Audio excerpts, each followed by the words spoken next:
Everything's just hitting all at once. Okay.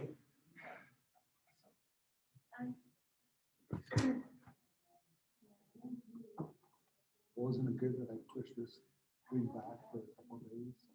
Because you have one to do for your other class. I started my practice test. Did you watch that sermon? No. I took a practice test. It's going to be done today A practice test. for my gaze test. Ah, you got this. You don't need to practice. Yeah, I did.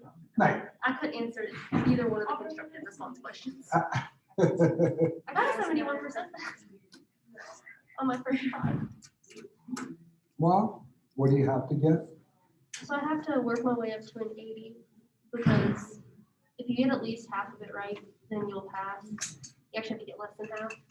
And then 80 is a mastery level. So Okay. I'm just a good guesser. Some of the questions I was like, people did not teach me that. They did not prepare me. I was going to say that's the real question, right? Yeah, a lot of it have not been taught. I was like, that's fun. Guess I'll want an internship too. Maybe.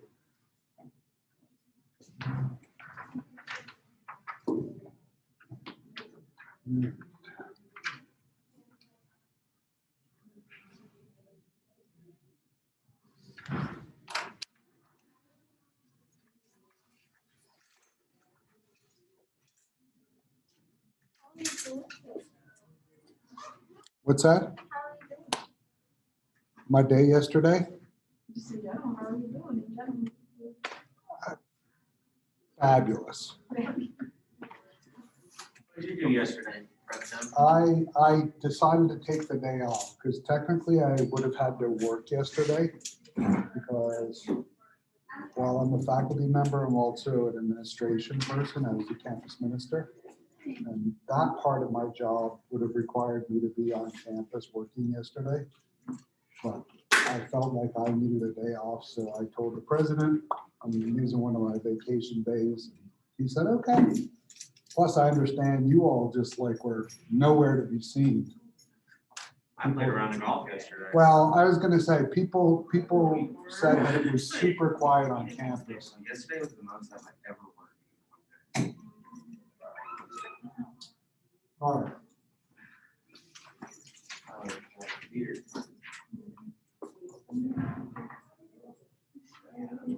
Well, we'll have a little bit of lecture today, and then we'll do small groups.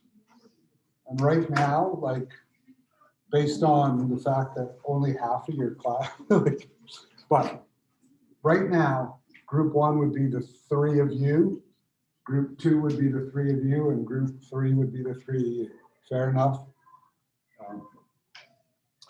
And what we're going to look at today is so remember also your reflection is, you can submit it today, but it's not technically due till Saturday. So you have really from today till Saturday to get that done. And your reflections based on those articles that I sent you the other day in the question, and using a rights-based sort of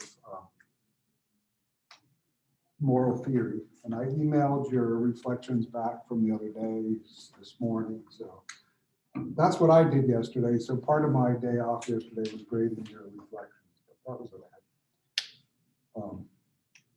They were good. You all spent time really sort of struggling with the question, if you will. And I have to say that almost all of you made the argument, which based on natural law theory, you made the argument that the author's argument is the immoral position, meaning that it would be moral to have children. That was the argument and that would make sense based on rights-based or natural law theory. So you all did a good job with me. All right, so the articles that I sent you to read for today, not the ones that I sent necessarily for you all to discuss in your reflection. One of the articles was on cancel culture, and a couple of them were on deplatforming, and that they were short. So I hope you had a chance to read them, because that's what, when you discuss today, that's what the discussion is going to be about. So I hope you had a chance to look at those. But I'm going to take some of the lecture that I give today is going to be centered around a couple of those articles. So the first thing we need to sort of discern for ourselves, and this is sort of part of the larger question, is it, and we've talked about this, the difference between legality and morality, right? So something can be legal or illegal and still be moral or immoral, right? Those two things don't have to necessarily work together, and they don't even have to be related to each other. Now, a lot of our laws, as you all well realize, are based on some kind of morality. So laws against stealing, laws against killing, those also have a sort of focus in questions around morality as well, right? But when it comes to this question, and we'll look at deplatforming first, and then we'll look at cancel culture, and then we'll have break out into our discussion groups. So on the question of deplatforming, the first and foremost question that you need to ask yourself, is it illegal or a violation of someone's rights to deplatform a person, okay? Now, I didn't ask whether it was moral or immoral. We'll look at that in a minute. But is it simply illegal or a violation of someone's rights to deplatform a person? And when I say that, in this context, I'm not asking about the federal government, but I'm talking about a private corporation, okay? And we'll talk about the federal government in a minute, but it's very important that, because in our general conversation of late and in our society in general, you hear lots of things about people's rights being violated, the First Amendment being violated, and these kind of things. And so we have to understand the constitutionality of the question, right? But that is separate from what we're doing in here around the morality of the question, right? So the first thing we have to do is understand the constitutionality. So the first question is it illegal and/or a violation of someone's constitutional right for a private corporation to deplatform someone? Allison, you're shaking your head no. Because it's not the government, it's a private company. Okay. And so that in and of itself makes that action a legal act and not a violation of someone's First Amendment right.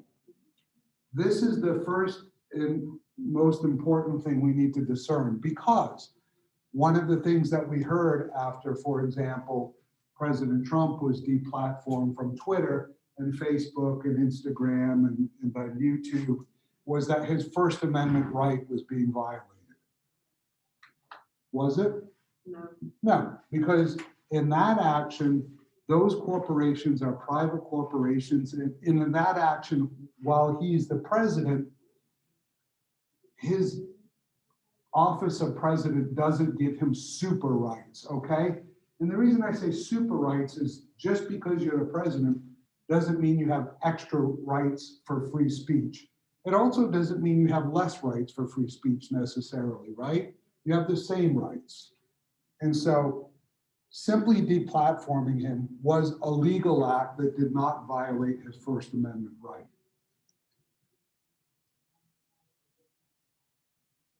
Now, what if the government had forced one of those corporations or all of those corporations to do that? Would that be a violation of the Constitution? Elizabeth, you're shaking your head yes. Why would that be a violation? Because the government is interfering with your freedom of speech. Exactly. So this is important. And the reason I'm making that distinction is because we're still talking about the same private corporations, right? We're not talking about, but on the one hand, the private corporation did it based on their user agreement, okay? That's what they said. And you know, we all have to admit, none of us have ever read those user agreements, right? We just, when we joined Instagram, we just clicked yes, we accept whatever, right? You know, and they're usually like 10 pages long and it's all legal mumbo jumbo anyway. And if you don't accept it, you don't get to go on the platform, right? So you're in a sort of catch-22 anyway. But in the first example, they were deplatforming the president based on their user agreement. In the second example, if the federal government had come in and said, okay, you have to ban X person, in this case, President Trump, from your platform because we don't like what he's saying, that would be a violation of his First Amendment rights. The same thing would be true if you all decided you wanted to write a book and the publishing company decided they didn't want to publish your book because they didn't like the content of it, okay? The publishing company has 100% freedom not to publish your book if they don't like the content, okay? But if the publishing company decided not to publish your book because the federal government said they didn't like the content of your book, that would be an attempt to that would be a violation of your First Amendment rights. And it would be an attempt to silence you, right? Based on whatever you were writing in the book or the theory you were presenting. So that's the first part of the question that we have to ask. Now, let's look at we don't know specifically what the user agreement is, but we can ask this question. Were Twitter, Google, because Google owns YouTube, Facebook, which owns both Facebook and Instagram, were they consistent in applying their user agreement?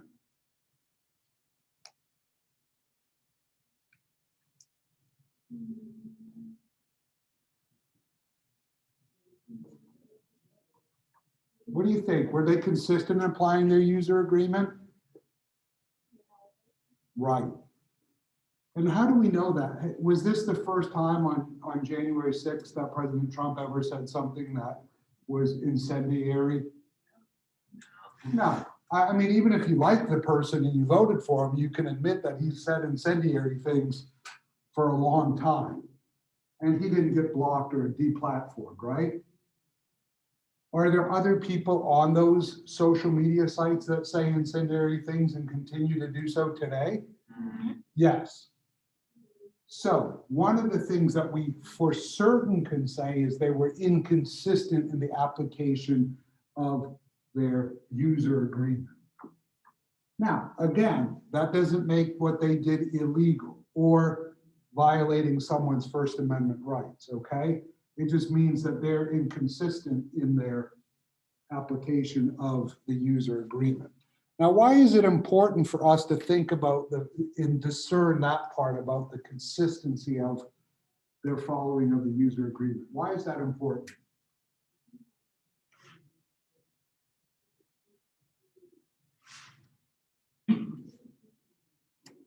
Anyone? Why is that? Like if like a rule is not consistently followed, then it has no like real meaning. Exactly, exactly. And what can that potentially lead to? Anarchy, chaos, right? It also leads to the breakdown of society, right? So this is where we move into the question of morality, when you start to ask the consistency of the application of something. Because their argument was that he incited the riot, that, you know, the attempted coup at the Capitol. Now, you and I can debate all day long whether he actually incited that, okay? We're not here to do that. But no one can truthfully or rightfully say that this was the first time that he ever said things that didn't get people riled up, okay? And no one can really say whether you support him or don't support him, whether you like him or don't like him, can say that this was the first time that he ever said something where then people went and acted in a behavior in a manner that was less than good. But we can also say that about other people that are on those social media sites, right? We can certainly say that. And so when you start to look at the application of their rules that they created as a corporation, that's when you can begin to then ask the questions of morality. You can also ask the questions of motivation. And motivation, as we know, is part of questioning morality, right? Most of the ethical theories that we look at the root of them, have some essence around motivation, right? Whether you're doing this for the betterment or for the worsement, if you will, of society or people, right? Most of the moral theories that we look at are asking the sort of question about whether you're going to make life better or worse, right? And so that's also, so motivation is a factor here as well. So let's look at motivation for a minute. We don't know what their motivation was because we don't know the mind of any of those persons per se. But I bet all of us can speculate what the primary motivation was. And what do you think the primary motivation was? Without the election was stolen. Nope. I mean, they may or may not agree with the president's argument, okay? We don't know what these corporate CEOs, what they feel personally about that. What was their primary motivation? I guess, was it like not make them look bad? Well, possibly, but but already they might look bad because he had been on those platforms at least for 4 years, right? Jumping on the bandwagon? Bandwagonism could have been part of it. What else? Gonna be like public, picture, I guess, like. Well, image, so that certainly public image, that, but what is public image when you're a corporation that has shareholders? What does public image lead to? Money. So their motivation in the end was the bottom line, financially driven, and whether they were going to be able to hold on to revenue generating streams. For most of these corporations, Facebook, Twitter, Google, how do they make the majority of their money? Ad revenue, right? And so image, if you have a negative image, less people are going to want to have ads on your platform, right? And if you have less ads on your platform, you're going to have less revenue. And if you have less revenue, the stock will go down. Then what happens to the CEO often? They go out the door, right?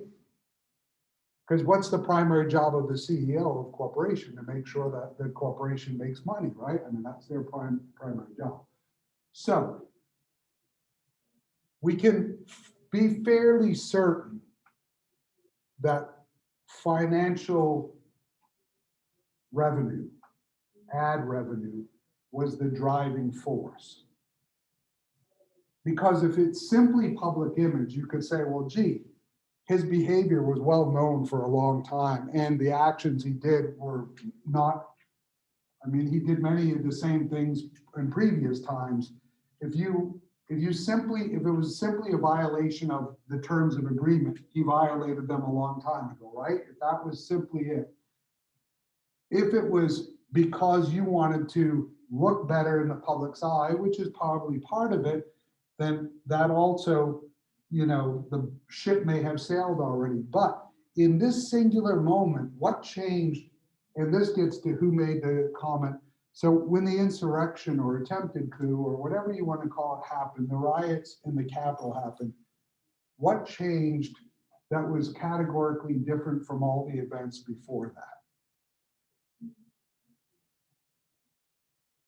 The impeachment? No, because this happened before. The impeachment came out. I mean, there was the impeachment before, but the impeachment came. What changed? No. On January 6th, the average American sitting at their home was aghast at what they saw happen in the Capitol. Again, whether you support the president or not, they were sickened by those images, right? And they watched in horror as they saw people smashing windows, stealing things, beating up police officers, et cetera, et cetera, et cetera. And then, ultimately, a woman getting shot and all the, and we saw this in real time, right? A lot of people sat and watched that. So what changed was a collective sickening by the American public. And that made it an untenable situation for the corporations at that point. Because now they had been able to protect and deflect and do all these kind of things before to allow the president or other groups to have access to their platforms. Now they saw that the average American found this to be abhorrent. And that shifted the needle. You have a question, man? Yeah, didn't some of those same things happen in Atlanta with the peaceful protests when they turned into riots? And then there was like looting and vandalism and things like that. Well, certainly, and people, I mean, even look at last summer in Milwaukee, even there after George Floyd was killed. I mean, the protests were peaceful, and then some people took advantage and turned the peaceful protest into a riot, right? I mean, we know, and we have to be honest that there were many people in Washington, D.C. on January 6th that did not participate in the riot, right? But we didn't see that on television. And I'm not suggesting the media did intentionally hid that from us. We didn't see that on television because the central act that happened in the attempt to sort of overthrow a government became more important than just people marching or gathering, right? Just like we mostly didn't see the peaceful protests in Atlanta or Portland, Oregon, or Milwaukee either. What we generally saw on television were the rioting part of it, right? I mean, because TV coverage just doesn't work well if people are just marching peacefully and carrying flowers. I mean, and part of the problem is, and we'll talk about this in a minute, is that media needs to make money too, right? They need to sell ad revenue as well. And so if they need to sell ad revenue, they also need to convince their advertisers that people are watching it. So they want to make something that's engaging. So, I mean, there's a negative cycle there, if you will, or a negative feedback loop. But the point I'm trying to make here is that this all led to all of these groups deplatforming not only the president, but other folks that were part of it. And then Amazon, for example, deplatforming Parler from its server and these kind of things. And again, they did it based on sort of user agreement violations and this kind of stuff.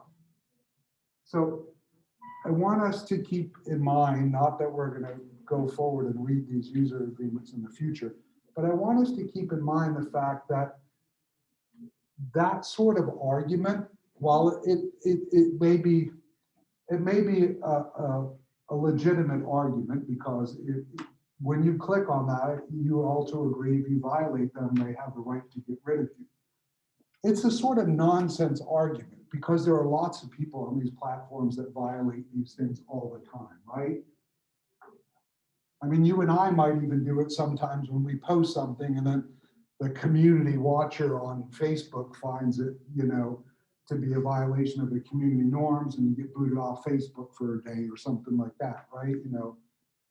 Anyway, we can all sort of agree that that's a sort of nonsense argument, even if it has legitimacy at its base, because there's not consistency in it.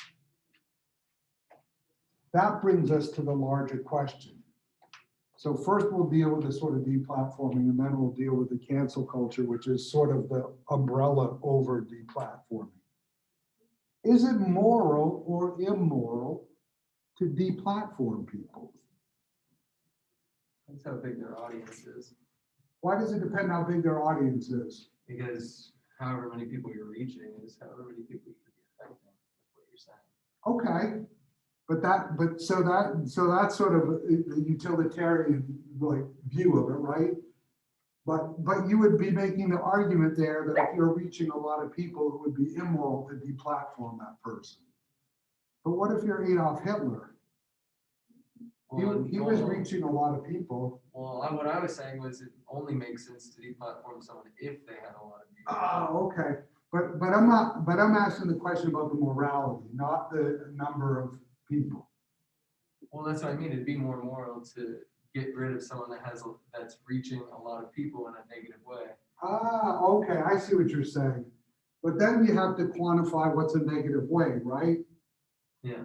Yeah. Well, like, yeah, for instance, like if you're a social media influencer that your influence is like, say, for instance, like causing a ruckus at a convenience store, like yelling in the middle of a Walmart, you know? Okay, all right. Then the problem with only deplatforming people with large audiences, that makes it to the public eye seem like, oh, I can get away with it whenever I want, but it only matters if I'm famous if I say something. Oh, okay, so then you sort of make the target, it becomes like targeting people, right? Yeah. Okay, all right. Okay, I'm gonna say it's moral, but it's like obviously like under like the circumstances. I'm not even gonna say it's like the audience because I don't feel like certain things if it's like if we're going on like homophobia or racism or anything like that. When it comes to like that, even like small things, like I don't feel like why. But it obviously I think it depends on the action, but I would just say it's moral generally. Generally moral, just obviously dependent on the action of the person and what they do.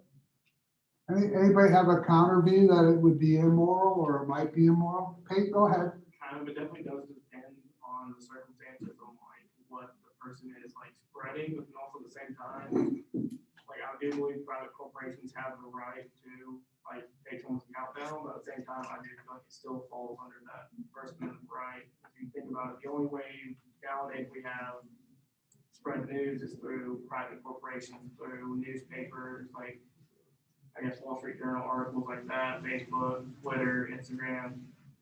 It's like without going through a private corporation, it's hard to meet a mass crowd of people. Okay, I'm gonna push back a little bit on that. First of all, we have PBS, right, which is public broadcasting, so that's open to the public. But we have more outlets, whether they're owned by private corporations or not, today than we ever have had in human history.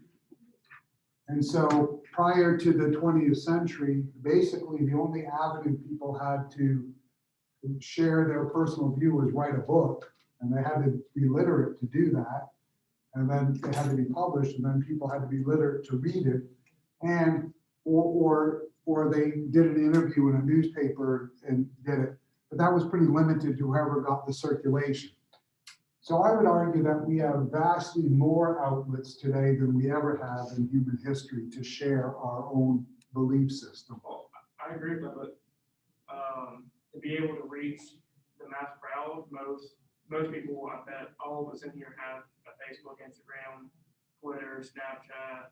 I agree with you, but the point I'm trying to make is that private corporations have always controlled the outlet, okay?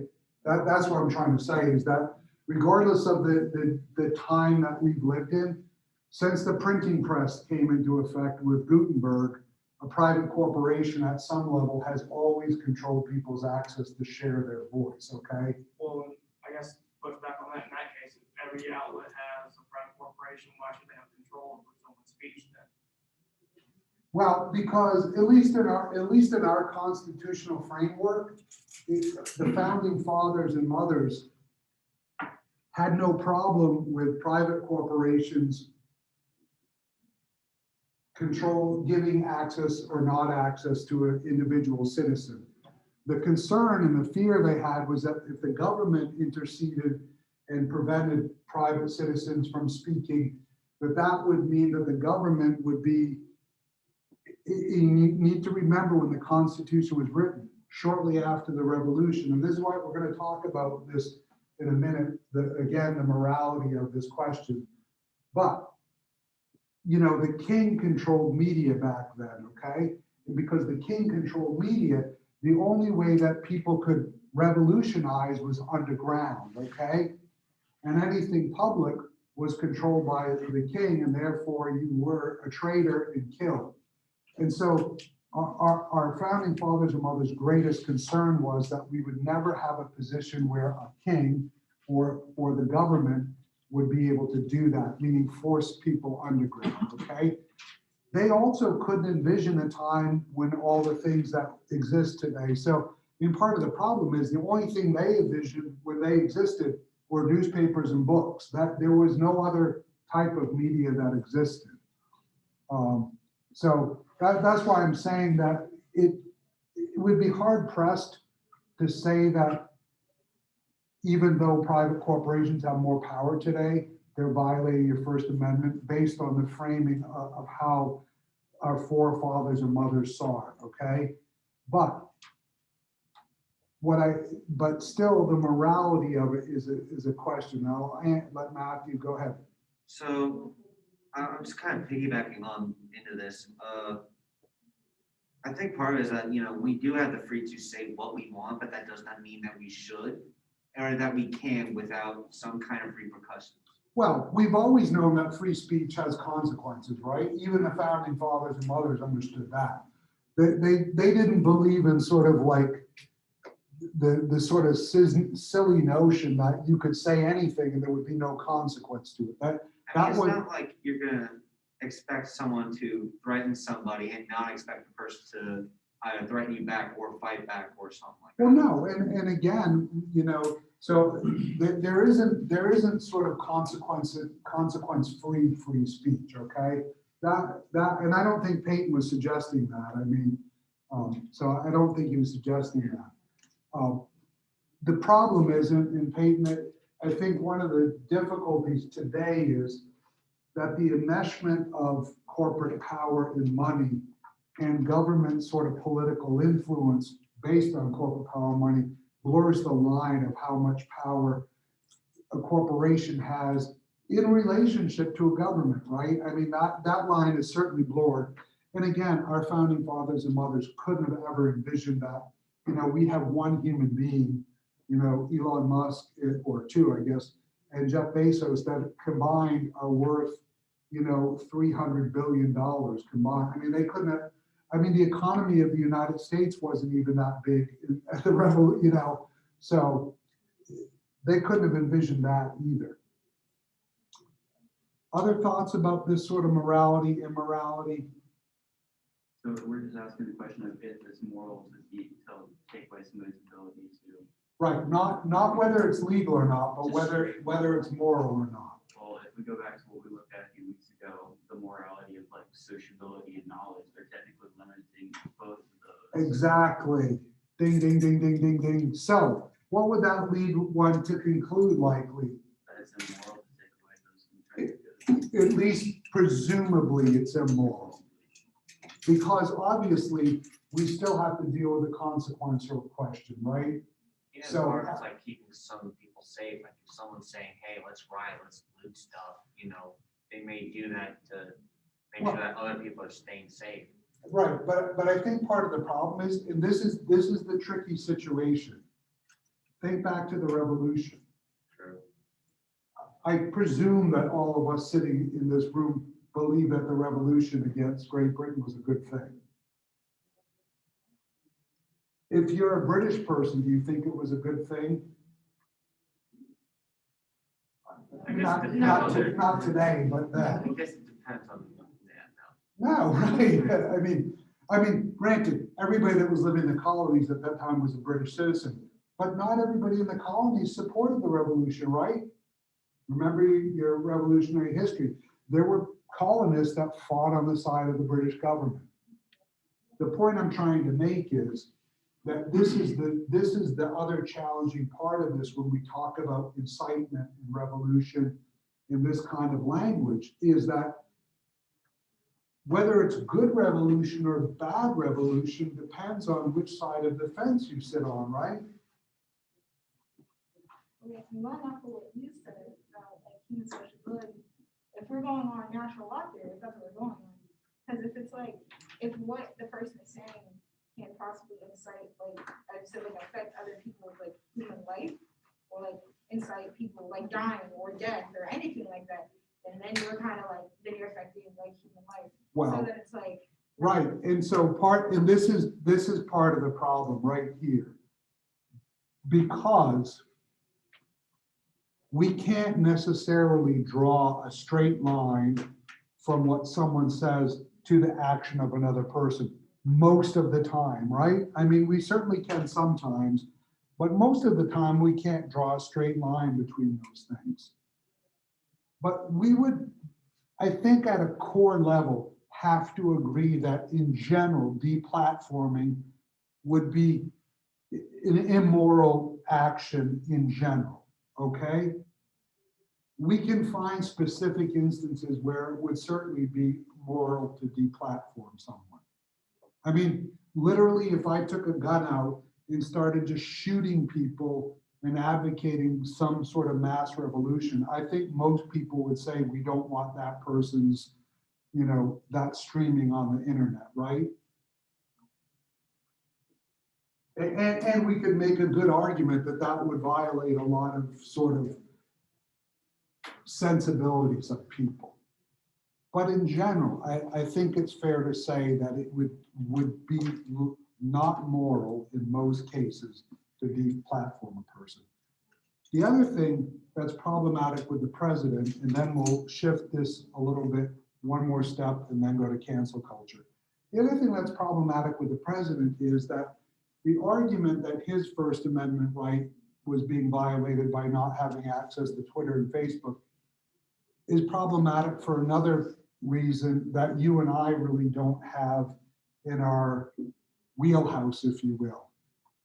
Roy, if you decided today that you had a marvelous idea, could you call up a news network in Atlanta and get an interview with them about your marvelous idea? Probably after a little bit of time, maybe, but I probably have to bring evidence and show, what my marvelous idea is. Right. If you were the president of the United States and you called them up and said you had a marvelous idea, would they show up here to interview you without even knowing what your marvelous idea is, right? So that's the other reason why it's a little problematic for the president or even a member of Congress to make that argument. Because really they have unlimited access to our media. And this gets to your point about the relationship between media and politics. You could be a complete idiot and be a politician, call up a media station and say you want an interview, and someone will show up there to interview you, even if what you're going to talk about is complete nonsense. So now, would they keep doing that every day? Maybe not, but they have a sort of access to the media that regular folks don't have.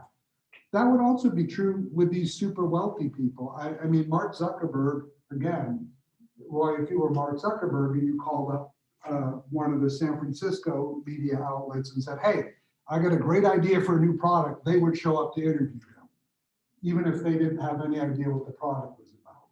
And so, so I'm trying to make the point here that there is some also nuance around how that First Amendment free speech sort of thing operates for regular citizens and how people might have access to the media today. All right. The other reason I'm going to argue that it's probably immoral to deplatform people is the question of transparency. And what do I mean by the question of transparency? How truthful are you being? Not how truthful you're being, just in general, what's the question? What do I mean by the question of transparency? A reason behind it, maybe. No, I'm not talking about like an individual's ideas. I'm talking about general transparency. Presenting all the information. Do we want politicians to make decisions in public or in private? Public. Or why do we want politicians to make decisions in public? We will all be part of it, but also we want to hear the arguments that they're making around the policy, right? So the other reason I'm arguing that deplatforming is probably immoral in general is because it prevents transparency. Because, say I deplatform Joseph from, what social media account are you on? Instagram. Okay, I'm gonna deplatform you from Instagram. Where are you gonna go to share whatever it is you're sharing on Instagram? Twitter, Snapchat. No, that's too Oh, mainline, that's too mainline. Where are you gonna go? Just gonna text the people I wanna. Okay, good, right, okay, text is good, because text is less transparent than Instagram, right? And why is texting less transparent than Instagram? Because it's to the people only you want to see. Exactly. So you get deplatformed from Instagram, you might go to onlyfans.com, right? Now, but people use that to do things, right? Are they doing the same thing on onlyfans.com that they're doing on Instagram? Some, but not, but not totally, right? I deplatform you from Twitter, where are you headed? Telegraph, or Signal, right? Or Parler. Are those platforms as transparent as Twitter? No. Or you're going to 8chan, right? Or something like that. So one of the problems when we deplatform people, particularly people whose ideas differ from ours, okay? And this is part of the center. Now, that wasn't the argument that those corporations used to deplatform the president, right? That wasn't the argument. They didn't use the argument that his ideas differed from their ideas. They didn't use that argument. They used the user agreement argument. But we know that because money was part of the equation, and we know that probably some of those social media corporations disagreed with his views, right? We know that probably as well. That's a convenient, that's part of the subtext of why they deplatformed him or other groups, right? That's certainly part of the subtext. But when you do that, you force people into other places that are more secure or in a darker place, right? Then what happens when there's less transparency?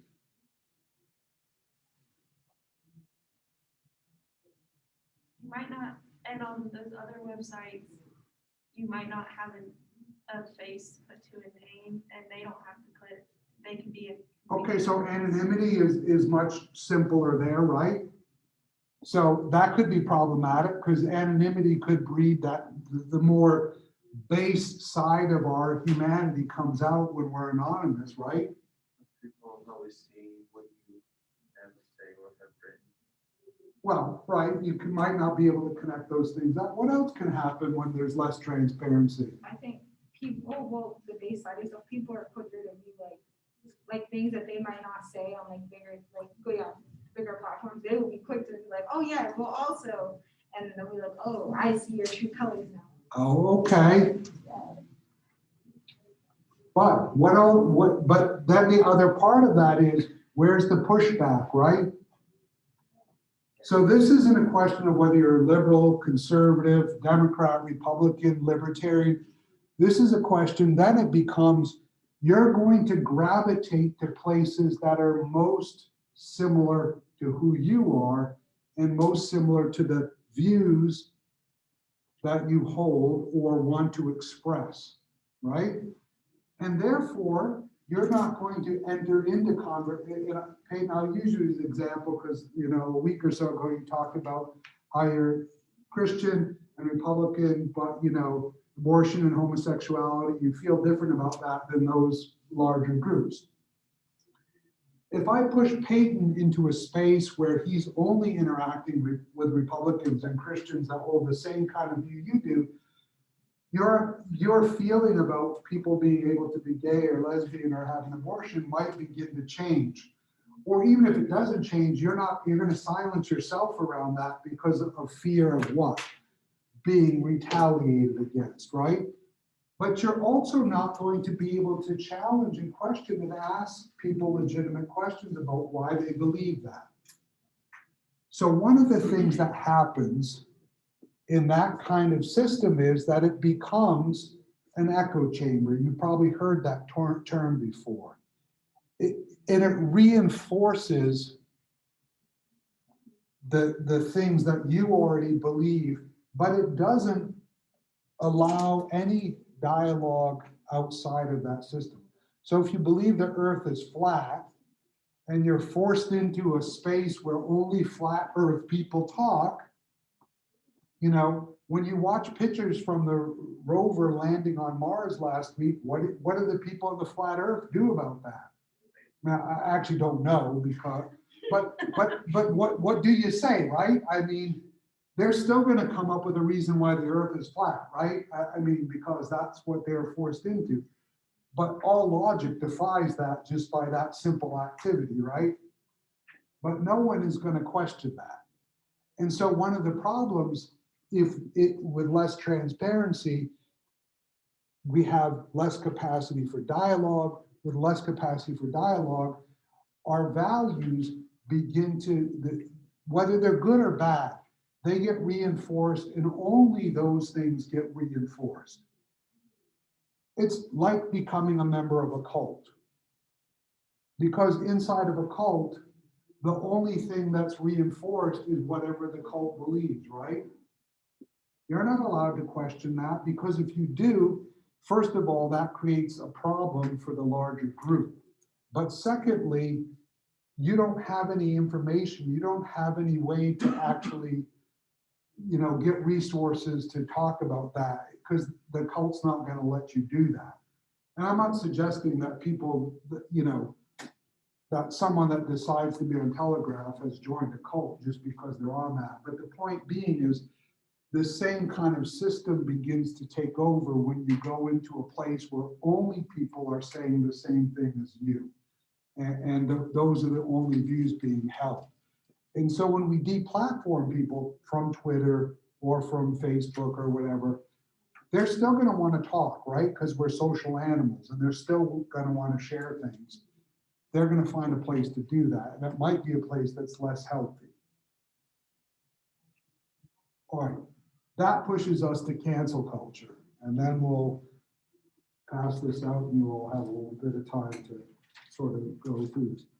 So cancel culture, and it's funny that this has sort of taken hold in our society, because in the old days, people might have referred to cancel culture as a boycott. And what's a boycott? Kind of like a protest. What's that? It's kind of like a protest. Yeah, but a protest, it's generally an economic protest, right? So you boycott a store, you boycott a product, you boycott a person, whatever. Tax.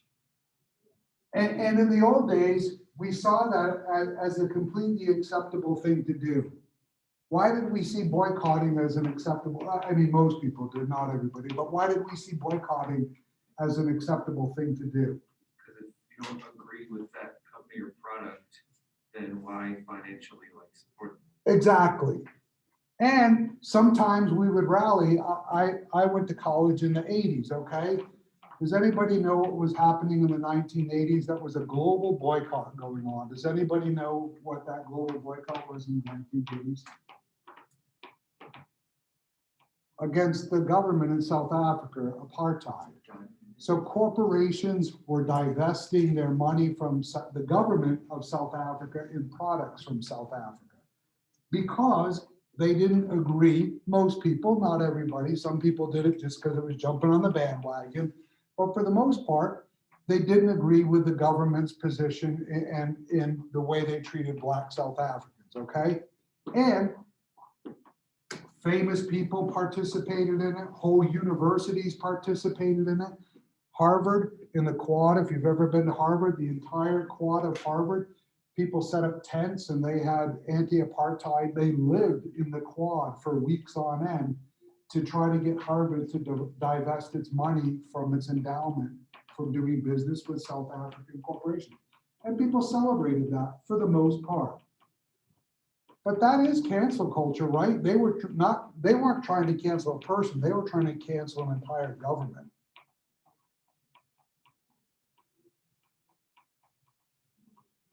How did we get from a point when that kind of protest, and remember, not everybody agreed, and it wasn't just because, but it was across the world, so people in countries all over the world were doing this anti-apartheid.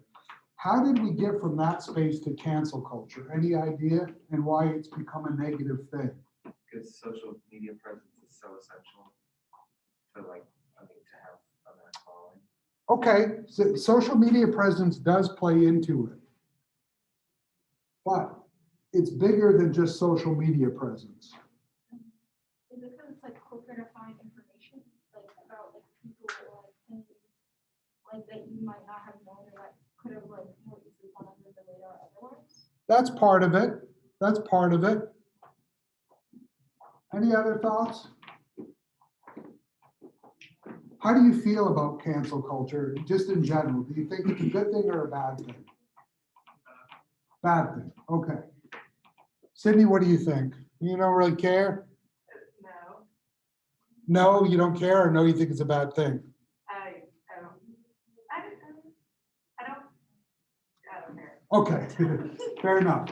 No, but the reason we shifted this dimension from that sort of example of boycotting a country and mostly being celebrated to cancel culture mostly being a negative thing, there are several factors. And one of the articles I sent you was what propels cancel culture. It's like this 4-page article from Psychology Today. In that article, it points out a couple of essential things. One, it's human nature to be social animals. So this plays into what we've been talking about as human beings, that it's human nature to be social.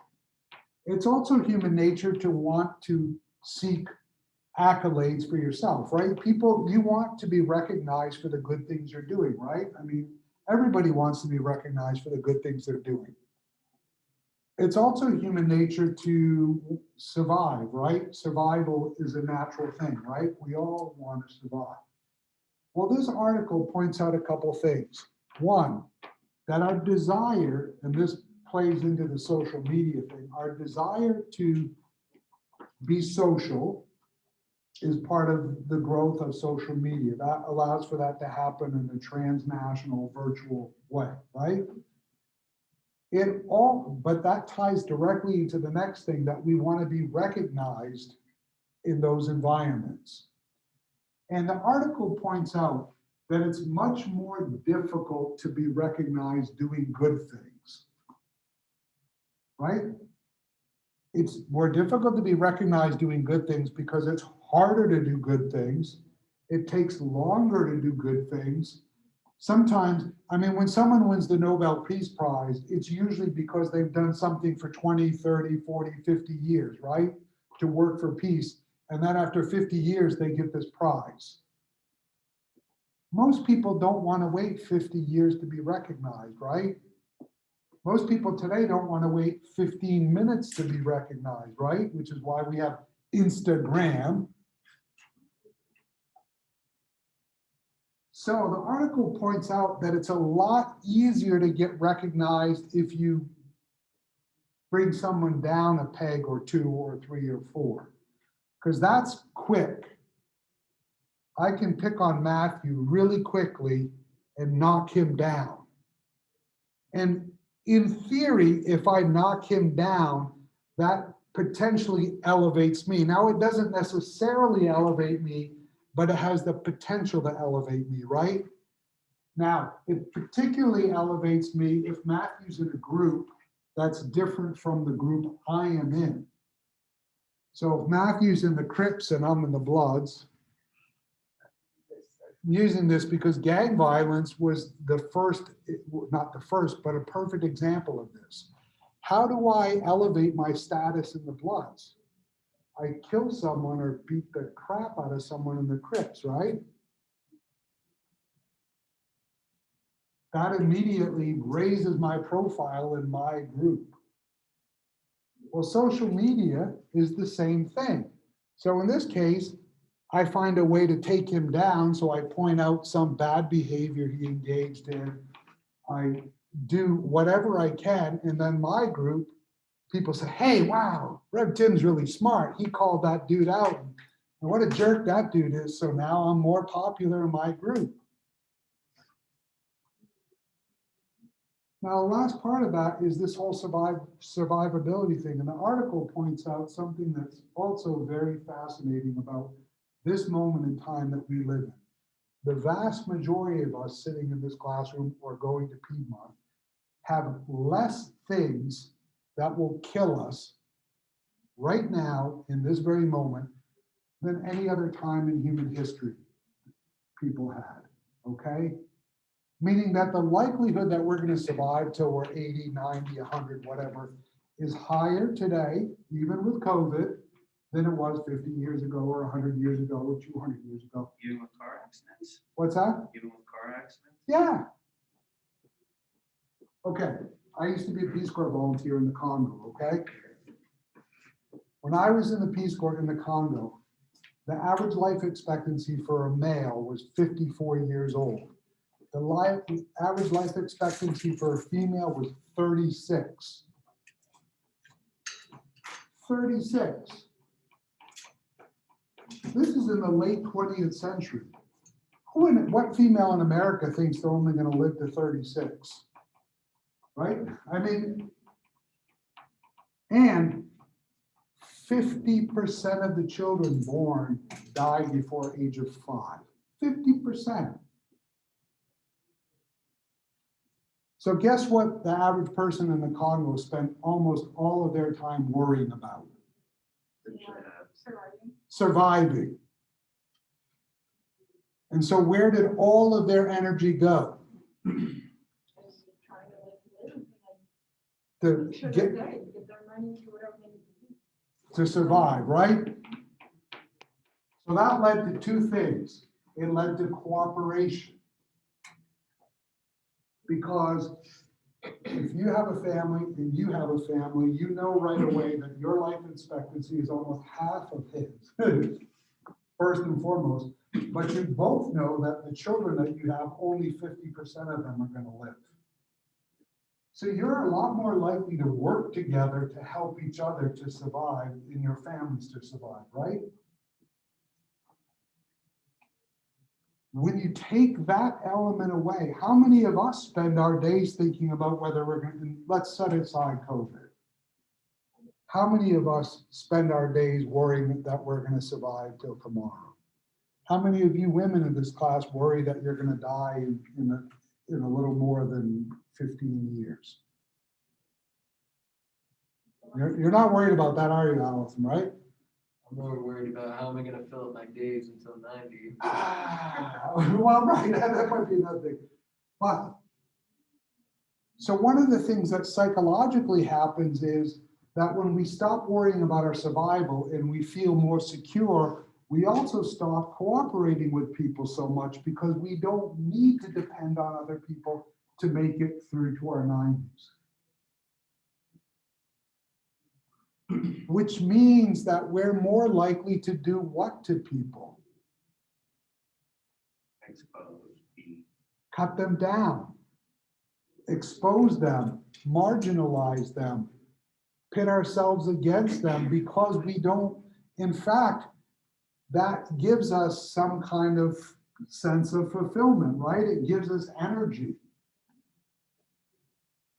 Because we have all this kind of free time to sort of, and we don't really see cooperation as an essential part of human society.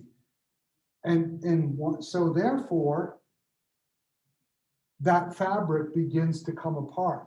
Where does it stay together though? It stays together in subgroups, right? So if you're a subgroup, if you're an African American, that's a subgroup in the larger context of America. You're more likely to think about cooperating with other African Americans, aren't you? I'm not saying that you're going to and that you necessarily, I mean, you could have only white friends and have decided that most of your African-American friends are not good people to hang out with. But the natural tendency would be to find cooperation with them, right? Because you're trying to survive together in this larger context. This reinforces that other element of social status within the group, right? Because we all fall into some kind of group, even if it's at its most base, our family group, right? That's a group, and we're part of it. What's your major, Joe? Mass communications. Okay, so you have a mass comm family, if you will, right? And you probably feel more kinship with them than you do someone who's in the biology department, right? I'm not saying you dislike biology people, but you might feel more kinship with mass comm people. So if you're gonna enter into a dispute with people in the biology department, you're more likely to side with the folks in the mass comm department, right? You're more likely to want to believe what they say. You're more likely to want to reinforce their values and all of those kind of things. This is how cancel culture begins to take over and transform into a negative sort of reality rather than this sort of boycott South Africa kind of reality. Because it becomes localized into these groups. And the group doesn't have to be tiny, small. I mean, we saw, riots that could be tens of thousands of people or demonstrations that could be hundreds of thousands of people, right? So I'm not suggesting that it has to be 10 people or 20 people or 30, but when you feel more kinship with that smaller group, whatever it is, and therefore you need to survive in that group and you need to prove your worth to that group. So part of the argument these psychologists are making here is that we prove our worth to our group by demonizing other people, because that's easier than showing, because again, we're not mostly about survival anymore. So I don't need to be strong and be able to chop wood or kill a bear or something to eat, right? So because I don't need to be strong to kill a bear or chop wood, I need to prove my value to the group. So the way I prove my value to the group is to pick on someone else in another group.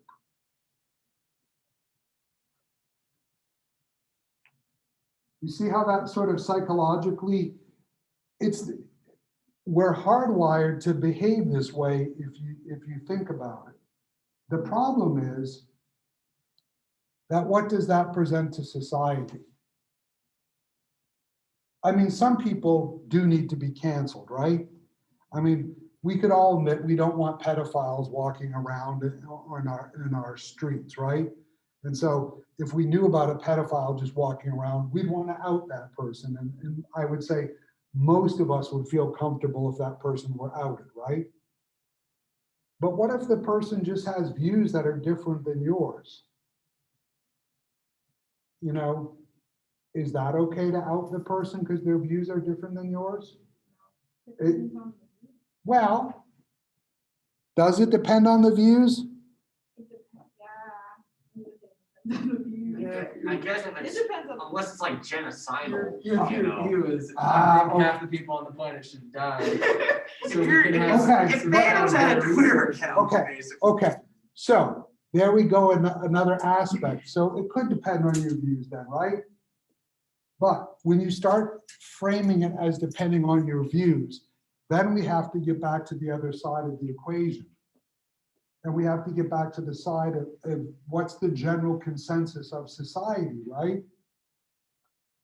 I mean, if we live in Papua New Guinea, today cannibalism doesn't really exist. But just a mere 30 years ago, people in Papua New Guinea were still practicing cannibalism. Or maybe 40 years ago or something.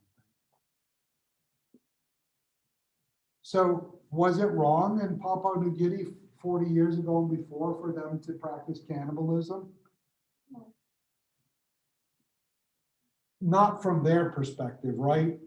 From yours possibly, right? Yes. So this also becomes, so there's some cultural context here as well.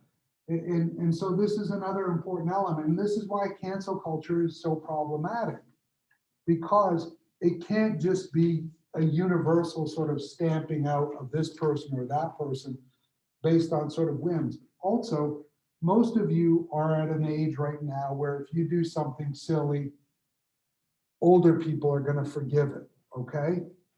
Cancel culture tends not to want to be very forgiving, does it? And so it forces you into a position of not being not allowing for forgiveness. That's problematic too. Because do you want to be judged? Like, think of yourself right now and think of your 10-year-old self. Do you want to be judged on the things you did, Roy, when you were 10 years old? Right. And I'm not suggesting you did anything bad, but you don't want to be judged on the things you did when you were 10, right? And so, but cancel culture wouldn't give Roy that choice. If he did something that society perceived as bad when he was 10, and someone outs him on the internet for it, they might not want to forgive you for it. And that's the other sort of problem with cancel culture, is that it forces people into these sort of spaces where there's no retreat and there's no space for compromise or discussion or anything. It's like, you know, and so be mindful of that. It isn't that everything in cancel culture is bad, because again, we just pointed out, if someone wants to commit genocide, we're pretty comfortable canceling that person. Or if they're a pedophile, we're comfortable with that person being canceled. But, you know, if they did something else, we're not so sure about that. And so we need to be mindful. All right. We have a few minutes. Well, this will be short. We don't have any time, so it will be really short. We talked about this anyway, but I was going to have you look at corporations deplatforming and sort of the morality of it, and then using it from 3 different moral theories. But you have your reflections to do. They're not due till Saturday, but the window is open. We'll be back on the regular syllabus sort of plan for next week. So I don't know what chapter it is and right thing to do, but we'll be back on that. And I'll see you all next Tuesday. Have a great weekend. And hopefully this nice weather stays for a few more days, right? The weather is tonight.